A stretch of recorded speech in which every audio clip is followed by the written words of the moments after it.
मुसलमानों की जनसंख्या कर्नाटक में 5.16% सिर्फ 4 साल में बढ़ी है। 2011 के सेंसस में 12.92%। आप याद रखिए कि सब क्यों हो रहा है, किसके लिए हो रहा है। ये मुसलमानों को आरक्षण देने के लिए हो रहा है। और अभी कुछ ही दिन पुरानी बात है, मुसलमानों को 4% ठेकेदारी में आरक्षण। ये भारत के इतिहास में एक अजीबोगरीब है, संविधान को कुचलने जैसा है।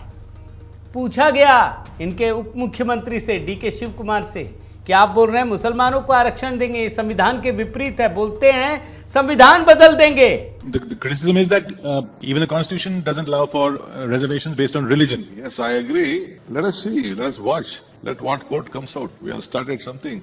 I know that everyone will go to the court. Let us wait for some good day. Good day will come. A lot of changes are there. Constitutions will be changing. There are judgments which alters the constitution also. यही कांग्रेस की असली मंशा है। चाहे संविधान की धज्जियां उड़ानी पड़े, मुसलमानों को आरक्षण देना है। प्रधानमंत्री मोदी हरियाणा और महाराष्ट्र चुनाव में ये बात कह चुके हैं कि दलितों से इनका कोई लेना देना नहीं, मुसलमानों को आरक्षण देना चाहते हैं। तुष्टीकरण की जीत में अब India alliance SC, ST, OBC को मिलने वाला आरक्षण भी छीनना चाहता है।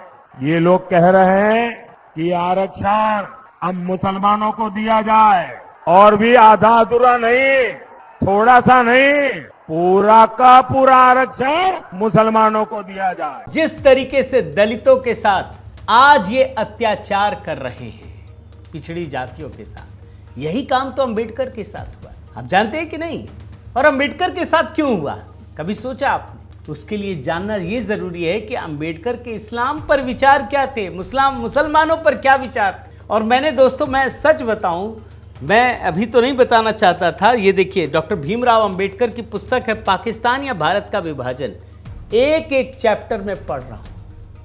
इसमें ऐसी जानकारी है, ये विभाजन के समय मुसलमानों को लेकर, उनके विचारों को लेकर, ये आप भी पढ़िएगा। मैं हालांकि ना भी पढ़े चलेगा, मैं तो पूरा पढ़ रहा हूं और आपको दिखाऊंगा किसी दिन। अब भाई, मुसलमानों को लेकर, विभाजन को लेकर अंबेडकर के ये विचार रहेंगे तो क्या होगा। नेहरू ने इनके जीते जी इनको इस तरीके से जलील किया, आप सोच नहीं सकते। अंबेडकर साहब ने मुसलमानों के प्रति जो तुष्टीकरण की नेहरू की नीति है, उसको सामने लेकर आए। नेहरू नाराज हो गए, उन्होंने इस्तीफा दे दिया।